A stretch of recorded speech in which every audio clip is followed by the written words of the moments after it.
Hi friends, ఒక చిన్న కథ. ఇది మనకు తెలిసిన కథ, మనం ఎక్కడో చూసిన కథ, మనం విన్న కథే. కాకపోతే మనం జాగ్రత్తగా ఉండాలని తెలియజేసే కథ. ఒక అందమైన ప్రకృతి ఉన్న ఒక పల్లెటూరులో ఒక కుటుంబం ఉండేది. ఆ కుటుంబం లోపల వాళ్లకు అల్లారు ముద్దుగా ఒక ఆడపిల్ల పుట్టింది. అల్లారు ముద్దుగా ఆడపిల్ల పుట్టినందుకు, అందంగా ఉన్నందుకు ఏమో కానీ వాళ్ళు ఆ అమ్మాయికి లావణ్య అనే ఒక చక్కటి పేరు పెట్టుకున్నారు.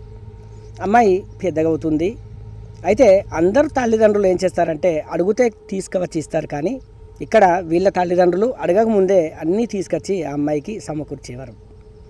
కాకపోతే అమ్మాయి చక్కగా చదువుకుంటూ ఆ ఊళ్ళో 10వ తరగతి పాస్ అయింది. 10వ తరగతి పాస్ అయిన తర్వాత వచ్చిన పుట్టినరోజుకు వాళ్ళ తండ్రి ఆమె అడగక ముందే ఒక చక్కటి సెల్ ఫోన్ కొనిచ్చారు. చాలా సంతోషంగా అమ్మాయి జీవితం కూడా చక్కగా సాగుతుంది. అమ్మాయిని ఉత్తమ చదువుల నిమిత్తం పక్క ఊర్లో ఉన్న ఇంటర్ కళాశాలలో జాయిన్ చేశారు.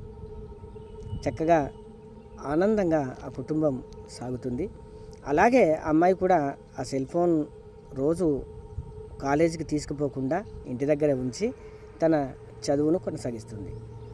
డిగ్రీకి వచ్చాక కూడా ఆ తల్లిదండ్రులు ఏం చేశారంటే ఆ పక్క ఉన్న ఒక ప్రైవేట్ కళాశాలలో ఆమెను డిగ్రీ కోసం జాయిన్ చేయడం జరిగింది. డిగ్రీలో జాయిన్ అయినాక రోజు అమ్మాయి ఇంటికి రాగానే ఫోను ఎక్కువగా వాడడం, డాబా మీదకి ఎక్కి పదే ఫోన్లు మాట్లాడడం, ఆ ఫోన్లు మాట్లాడడానికి ఇయర్ ఫోన్స్ ఉపయోగించడం, ఏమైనా తల్లిదండ్రులు అడిగితే ఆన్లైన్ ఫోన్లు, ఆన్లైన్ క్లాసులు, మా ఫ్రెండ్స్తో మాట్లాడుతున్నా అనుకుంటూ ఆ కాలం అంతా సాగిపోయింది. ఒకానొక రోజు ఉదయం తల్లి లేచి చూడగానే కూతురు ఇంట్లో లేదు. ఆశ్చర్యం. ఆ కూతురు కోసం ఆ తల్లి చాలా వెతికి బయట అంతా చూసింది, ఎక్కడ లేదు. కూతురు ఏమైందా అది ఇది. భర్త నిద్రపోయి పడుకున్నాడు. ఇదంతా ఒక వ్యవసాయదారుల కుటుంబం, వ్యవసాయం మీద ఆధారపడే కుటుంబం. తల్లికి కూడా పూజలు పునస్కారాలు, ఆ వ్యవసాయం పనులు తప్ప ఏమీ తెలియని ఒక అయోమయమైన తల్లి. అయితే అమ్మాయి లేదు కదా, భర్తను లేపి చెప్పాలా అని చెప్పి హడావిడిగా తన భర్త దగ్గరికి వచ్చి భర్తను లేపి, ఏమండి అమ్మాయి ఇంట్లో లేదు, మొత్తం చూశాను, ఎక్కడ కనిపించడం లేదు, నాకు భయంగా ఉంది, ఒకసారి లేవండి అంటూ భర్తను లేపింది. భర్త లేచి ఇద్దరు కలిసి ఆ ఇంటి పక్క పరిసర ప్రాంతాల్లో మొత్తం వెనుకలాడితే ఆ అమ్మాయి లేదు. అమ్మాయికి కాల్ చేయగానే అమ్మాయి నెంబర్ స్విచ్ ఆఫ్ వస్తుంది. ఇక మామూలుగా వ్యవసాయదారుల కుటుంబాలంటే ఎన్నో సాధక బాధకాలు ఉంటాయి, ఎన్నో ఇబ్బందులు ఉంటాయి. నిన్న పనిచేసిన వాళ్ళు కూలి పైసల కోసం అప్పుడే వాళ్ళ ఇంటికి రావడం జరిగింది. ఒకసారి వెళ్ళి బీరువాలో డబ్బులు ఉన్నాయి, కూలి వాళ్ళకు డబ్బులు అని చెప్పి ఆ భర్త ఆ భార్యను అనగానే ఆ భార్య వెళ్ళి చూడగానే అక్కడ వీరు ధాన్యం అమ్మిన 15 లక్షల డబ్బు లేదు.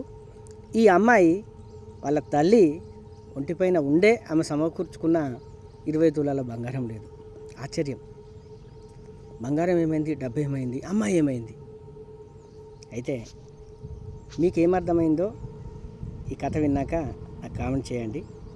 నిజంగా ప్రతి తల్లిదండ్రులు కూడా తమ పిల్లలను గమనించుకుంటూ ఉండవలసిన అవసరం వచ్చింది, ముఖ్యంగా ఆడపిల్లలను. ఎందుకంటే మగపిల్లలు ఒక విధంగా చెడిపోతే ఆడపిల్లలు ఇంకో విధంగా చెడిపోతున్నారు.